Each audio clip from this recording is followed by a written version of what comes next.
ওম জয় শ্ৰীৰাম। আমি 15 তাৰিখৰ পৰা ৰাম জন্মভূমি তীৰ্থক্ষেত্ৰত ৰামৰ ভব্য মন্দিৰ নিৰ্মাণাৰ্থে একত্ৰিত হৈছোঁ আৰু সমগ্ৰ ভাৰতৰ লগতে আমি যোৰহাটতো এই ৰাম কাৰ্যত জড়িত হৈছোঁ। এই ৰামচন্দ্ৰ মৰ্যাদা পুৰুষোত্তম ৰামচন্দ্ৰৰ বিষয়ে আমি জন্মকালৰ পৰাই শুনিছোঁ, আমাৰ পূৰ্বপুৰুষসকলেও শুনি আহিছে। সেইজনা পুৰুষৰ কৰ্মত একত্ৰিত হ'বলৈ পাই আমি সঁচাকৈয়ে নিজকে অতি ভাগ্যৱান বুলি অনুভৱ কৰিছোঁ। এই ৰাম জন্মভূমিৰ যি পবিত্ৰ তীৰ্থক্ষেত্ৰত ৰাম জন্মভূমি তীৰ্থক্ষেত্ৰৰ তৰফৰ পৰা এই ভব্য মন্দিৰ নিৰ্মাণাৰ্থে কাৰ্যসূচী আৰম্ভ কৰা হৈছে। মকৰ সংক্ৰান্তিৰ পৰা ইয়াত আমি সকলো জনসাধাৰণৰ পৰা সামান্য যি অৰ্পণ গ্ৰহণ কৰিবলৈ কাৰ্যসূচী লৈছে।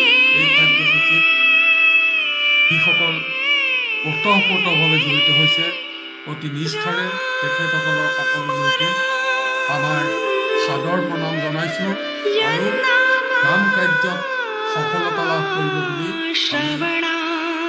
বিশ্বাস ৰাখি प्राप्नोति मोक्षं चितो तं श्रीरामहं महिषावरदं वन्दे सदा सादरामि।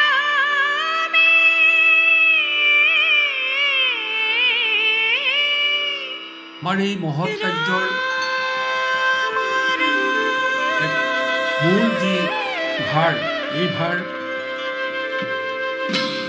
আপোনালোক ডিপজিটৰ সকলৰ ওপৰত নিৰ্ভৰশীল। গতিকে এই কাৰ্য কৰিবলৈ যাওঁতে আমাৰ যি ব্যৱস্থা কৰা হৈছে, এই ব্যৱস্থাৰ বিষয়ে আমি আপোনালোকক বিভিন্ন সময়ত বিভিন্ন ধৰণে বুজাবলৈ যত্ন কৰিছোঁ আৰু আপোনালোকেও অতি সুন্দৰভাৱে ইয়াক আয়ত্ত কৰাৰ প্ৰযত্ন কৰিছে। আমি ডিপজিটৰ সকলৰ যি এপছ ব্যৱহাৰ কৰিছোঁ, আমাৰ সংগৃহীত যি কুপনৰ বহী আছে, 10 টকা, 100 টকা, 1000 টকা আৰু ৰচিদ বহী, ইয়াক আমি কি ধৰণে জনসাধাৰণৰ পৰা সংগ্ৰহৰ কামত ব্যৱহাৰ কৰিম সেই বিষয়ে আপোনালোক সকলো অৱগত। আৰু আমাৰ প্ৰচেষ্টা থাকিব যে প্ৰতিগৰাকী ভাৰতীয় নাগৰিকৰ ওচৰলৈ, যাৰ হিন্দু মনোভাৱাপন্ন প্ৰতিগৰাকী নাগৰিকৰ ওচৰলৈ আমি তেখেতসকলৰ যি এই মহাকৰ্তব্য মহাকাৰ্যত নিয়োজিত হ'বৰ বাবে সমৰ্পণৰ আস্থা আছে, তেখেতসকলক আমি লগত সংলগ্ন কৰাৰ প্ৰযত্ন কৰিম। এই কৰিবলৈ যাওঁতে যাতে অতি ব্যৱস্থিত ৰূপত হয়, তাৰ বাবে এক সুন্দৰ ব্যৱস্থা কৰি দিয়া হৈছে। আপোনালোকে জানে, এই যি ডিপজিটৰ মোবাইল এপ আপোনালোকৰ হাতে হাতে এতিয়া পৰিছে, যিসকল ডিপজিটৰ নিযুক্ত হৈছে তেখেতসকলে নিজৰ নিজৰ মোবাইলত কৰিব লগা ব্যৱস্থাসমূহ আমি ইতিমধ্যে আপোনালোকক জনাইছোঁ আৰু অতি সহজভাৱে জানিবৰ বাবে আমি এই প্ৰচেষ্টা আগবঢ়াইছোঁ। আপোনালোকে কিবা থাকি গ'লেও ইয়াৰ পৰা বুজিবলৈ সফল হ'ব বুলি আমি আশা ৰাখিছোঁ। আমাৰ যি প্ৰচেছ থাকিব, যি ব্যৱস্থাৰে আমাৰ সংগ্ৰহ হ'ব, এই প্ৰচেছটোৰ বিষয়ে এই ফ্ল' চাৰ্টখনত অতি সুন্দৰকৈ দিয়া হৈছে যে আমি বিভিন্ন সৰু সৰু গোটক ডিপজিটৰ সকলৰ তলত থাকিব আৰু সেই গোটসমূহৰ পৰা আপোনালোকে নিয়োগ কৰা, ডিপজিটৰ সকলে নিয়োগ কৰা একোজন কালেক্টৰে সংগ্ৰহ কৰি আনি আপোনালোকৰ হাতত জমা দিব। এই জমা কালেক্টৰ সকলৰ পৰা লৈ ডিপজিটৰ সকলে প্ৰতিদিনেই যি ৰাশি জনসাধাৰণৰ পৰা ৰাম মন্দিৰৰ নিৰ্মাণৰ অৰ্থে অৰ্পণ কৰিলে সেই ৰাশি আমি বেংকত জমা দিব লাগিব। আৰু বেংকত কিদৰে আমি জমা দিব লাগিব এই বিষয়ে ইতিমধ্যে আপোনালোকক কোৱা হৈছে। তথাপিও আমি পুনৰ কওঁ যে ভাৰতীয় state bank, Punjab national bank আৰু বেংক অৱ বৰোদাত ৰাম জন্মভূমি তীৰ্থক্ষেত্ৰৰ নামত একোটাকৈ একাউণ্ট আছে। আৰু আমি নিজৰ নিজৰ অঞ্চলত সুবিধাজনকভাৱে থকা এই যিকোনো এটা বেংকত আমি ডিপজিটৰ সকলে নিজৰ এপছত সেই বেংকৰ নাম আমি অন্তৰ্ভুক্ত কৰি ল'ব লাগিব। আৰু সেই অনুযায়ী প্ৰতিদিনৰ যি আমাৰ আহৰণ হ'ব, যি সংগ্ৰহ হ'ব, এই সংগ্ৰহ আমি বেংকত জমা দিব লাগিব। আৰু তাৰ বাবে সুকীয়া ডিপজিট স্লিপ আছে, যিসমূহ আপোনালোকৰ আমাৰ গ্ৰুপত প্ৰত্যেককে শ্বেয়াৰ কৰা হৈছে। এই ডিপজিটৰ সকলে তেখেতসকলৰ ধন যেতিয়া তেখেতসকলে সংগৃহীত ধন যেতিয়া জমা কৰিব, তাত তেখেতসকলৰ যি 10 সংখ্যাৰ ইউনিক আইডি আছে, এই ইউনিক আইডি ডিপজিট শ্লিপত ভৰ্তি কৰিব লাগিব। আৰু সেই অনুযায়ী তেখেতসকলে জমা কৰাৰ বিষয়ে তেখেতসকলে যি এই সংগ্ৰহ হ'ব, এই সংগ্ৰহৰ যি ডিপজিট হ'ব, সেই ডিপজিটৰ বিষয়ে ৰাম জন্মভূমি তীৰ্থক্ষেত্ৰৰ এই কৰ্মৰত ব্যৱস্থাত সংলগ্ন হ'ব। অৰ্থাৎ তেখেতসকলে জানিব বা আমি জানিম। আমি ইতিমধ্যে প্ৰত্যেকেই নিজৰ নিজৰ পাছৱৰ্ড অনুযায়ী আমাৰ এই এপছটো ডাউনলোড কৰিছোঁ, লগইনো কৰিছোঁ। আৰু বেংকসমূহ প্ৰায় সকলোৱে ইতিমধ্যে চিলেকশ্যন কৰিছে। এতিয়া তাত আমি কি কৰিব লাগিব, গেট কুপন এণ্ড ৰিচিপ্ট। আমি যিসমূহ কুপন আমাৰ নামত ইতিমধ্যে ইছ্যু কৰা হৈছে, এই ইছ্যু কৰা কুপনসমূহ আমি আমাৰ মোবাইলত এপছত বাওঁহাতে থকা 3ডাল আঁচত চুই দিলে আমি পাম যে তাত এড কুপন অব্লিক ৰিচিপ্ট বুলি এটা আছে। তাত আমি আমাৰ কুপন বুকবিলাকৰ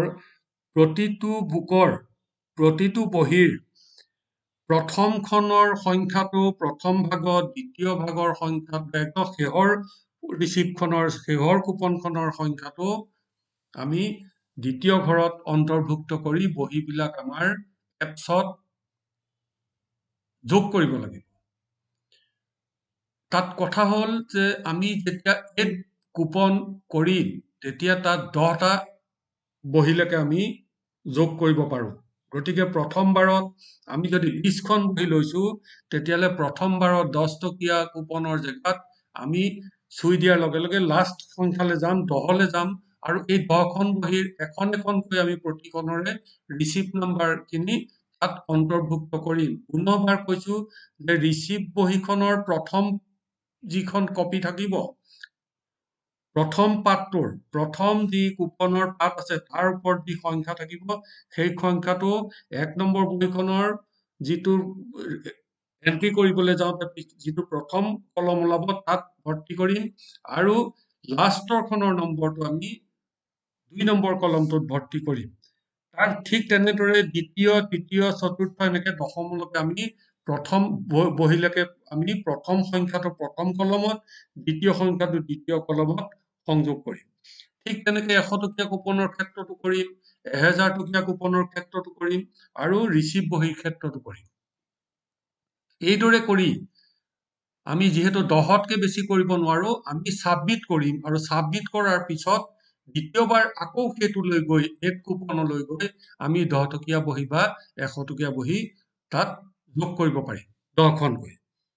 যদি তাতো ঠিক হয়, তেতিয়াহ'লে আমি সেইটো ছাবমিট কৰি আকৌ তৃতীয়বাৰ সেইখিনি যিখিনি সংখ্যা বহীৰ বেছি থাকিব সেইখিনি যোগ কৰিম।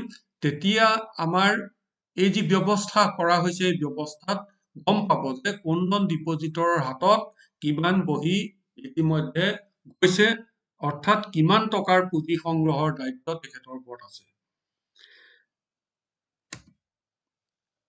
এতিয়া আমাৰ যি কলেকশ্যন হ'ব, কলেকশ্যন এন্ট্ৰি প্ৰচেছ এটা থাকিব। আমি তাৰ লগে লগে এই কাম কৰাৰ লগে লগে আমি যিসকল কালেক্টৰ আছে, কালেক্টৰ সকলৰ নাম আৰু ফোন নম্বৰ তাত এন্ট্ৰি কৰি ল'ব লাগিব। যাৰ তলত যিসকল কালেক্টৰ আছে সেই কালেক্টৰজনৰ নাম আৰু ফোন নম্বৰ আমি যোগ কৰিব লাগিব। এতিয়া আমি কলেকশ্যন এন্ট্ৰি প্ৰচেছটো কেছ কলেকশ্যন। কেছ কলেকশ্যনত আমি 10,000 বা 1,000 টকাৰ কালেকশ্যনৰ কুপন, 10 টকা, 100 টকা বা 1,000 টকাৰ কালেকশ্যনৰ কুপন ইত্যাদি যিবিলাক আমাৰ কালেকশ্যনৰ কুপন থাকিব তাৰ এন্ট্ৰিটো বেলেগে কৰিব লাগিব আৰু চেকৰ কালেকশ্যনৰ এন্ট্ৰিটো আমি বেলেগকৈ কৰিব লাগিব। লগইন কৰি আমি ৰেজিষ্টাৰ্ড মোবাইল দিয়াৰ পিছত আমাৰ যি OTP আহিব সেই তাৰ পিছত আমাৰ এই ব্যৱস্থাটো আৰম্ভ হ'ব। আমি ইতিমধ্যে কৈ গৈছো যে ইয়াত কি ধৰণে থাকিব। প্ৰথম পেজটোত থাকিব আমাৰ তিনডাল আঁচ থকা যিটো আছে বাওঁফালে, তাত এড কুপন ৰিচিপ্ট থাকিব, কেছ ৰিচিপ্ট থাকিব, কেছ ৰিচিপ্ট পেমেণ্ট থাকিব, কলেকশ্যন কেছ বাই কুপনছ থাকিব, কলেক্টেড চেক থাকিব। এই গোটেইখিনি আমি এন্ট্ৰি কৰাৰ পিছত কিন্তু আপডেট এণ্ড চাম আপডেটটো চুই দিব লাগিব। ইয়াৰ পিছত যেতিয়া আমি কুপনৰ পেজলৈ যাম তেতিয়া তাত আমি এই কুপনৰ পেজটোত আমি কৈ গৈছিলো যে 1, 2, 3, 4 কে 10টা সংখ্যা আহিব, তাত কিদৰে কুপনটো এড কৰিব ইয়াত আমি দেখুৱাই আছো। আপোনালোকৰ মোবাইলত এইটো আহিব।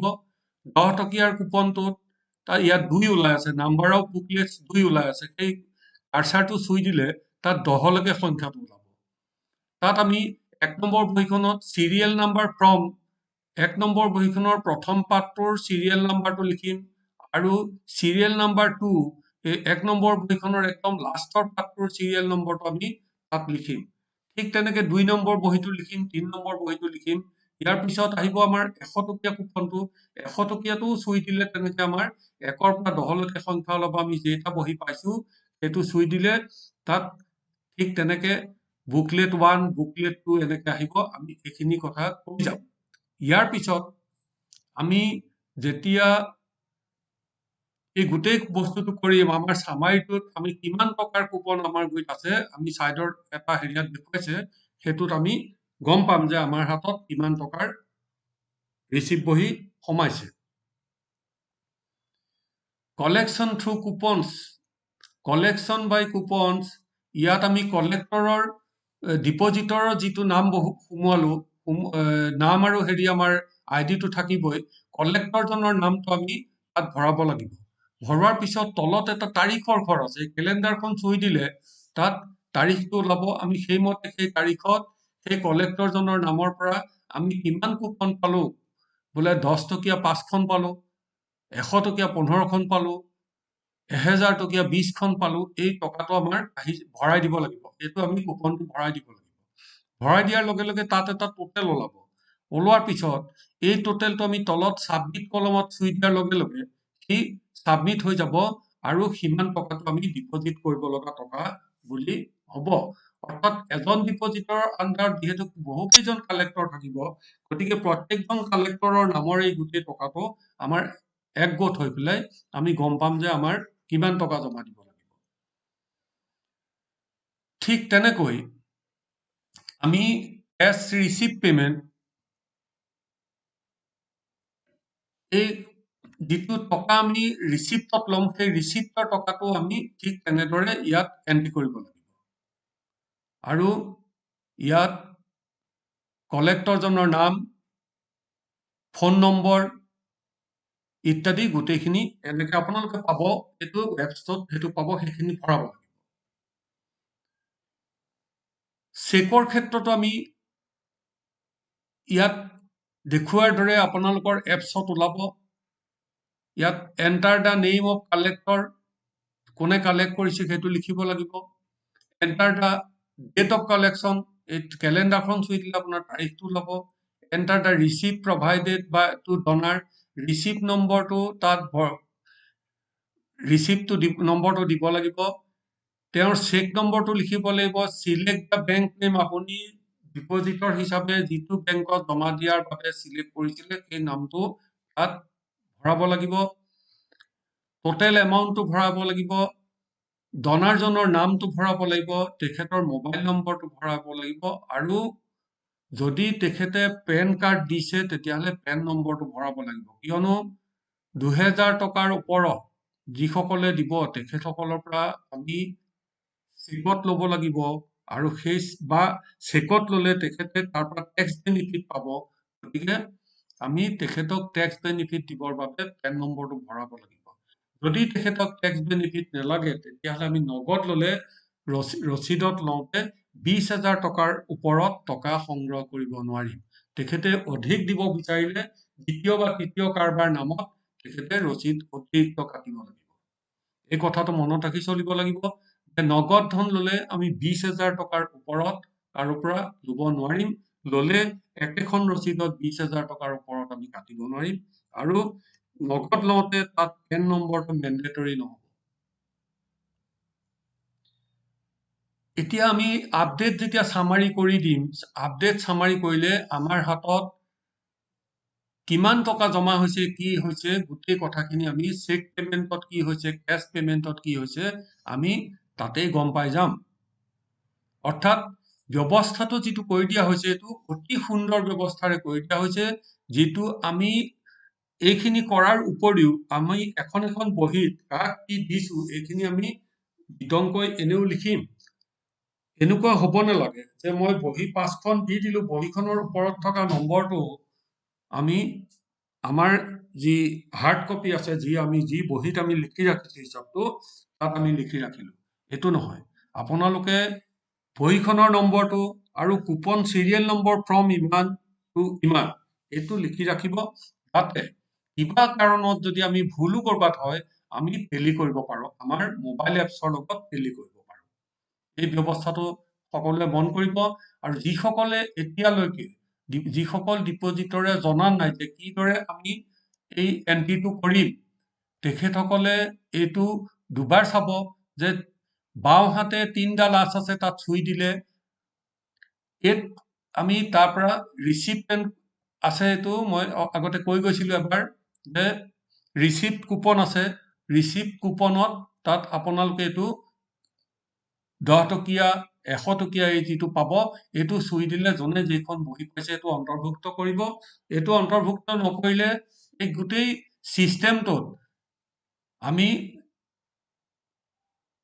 যি বিষয়টো জানিব বিচাৰিছো সেই বিষয়টো জানোতে আপোনাৰো সময় লাগিব, আৰু আমাৰ প্ৰান্ততো সময় লাগিব, জিলাৰ যি ব্যৱস্থা আছে সেই ব্যৱস্থায়ো আপোনাৰ এই ডিটেইলটো জানিবলৈ সময় লাগিব। জানিবতো পাৰিব, কিয়নো ৰিচিপ্ট বহীবিলাক যেতিয়া দিয়া গৈছে তেতিয়া তাত ৰেকৰ্ড কৰি পেলাই দিয়া হৈছে, কিন্তু যিহেতু আমি গোটেই বস্তুটো অতি সহজভাৱে হ'বৰ বাবে কৰিছো, গতিকে আপোনালোকে এইটো অন্তৰ্ভুক্ত কৰিবলৈ অকণো নাপাহৰিব বা অকণো এলাহ নকৰিব। কামটোৰ অগ্ৰগতি যিমান দূৰত হ'ব, আমাৰ ব্যৱস্থাটো যদি সিমান কটকটীয়াকৈ আমি কৰি ল'ব পাৰো, তেতিয়াহ'লে আমি এই যি শুভ কাৰ্যত জড়িত হোৱাৰ আমাৰ সৌভাগ্য হৈছে, ৰাম মন্দিৰৰ নিৰ্মাণৰ শুভ কাৰ্যত যি জড়িত হোৱাৰ আমাৰ প্ৰজন্মৰ এই সুবিধা হৈছে, এই সুবিধাখিনি আমি সম্পূৰ্ণভাৱে লৈ এটা অতি মহৎ কাৰ্যত আমি জড়িত হৈছো বুলি নিজেই গৌৰৱ অনুভৱ কৰিব পাৰি। মই ভাবিছো যে আপোনালোকে গোটেই ব্যৱস্থাটো ভালদৰে বুজিছে, আৰু ইয়াৰ উপৰি যদি কিবা বুজি নাপায় তেতিয়াহ'লে জিলা এডমিন হিচাপে আপোনালোকক সকলোকে মোৰ নম্বৰ দিয়া আছে, আপোনালোকে মোৰ নম্বৰত যোগাযোগ কৰিব, আৰু নুবুজিলে বা কোনোবাই কৰিবলৈ অসুবিধা পালে এই গোটেই কামটো আমি কৰাত আপোনাক সহায় কৰিব। অশেষ ধন্যবাদ জনাইছো, আপোনালোকে গোটেই কথাখিনি ভালদৰে শুনাৰ বাবে।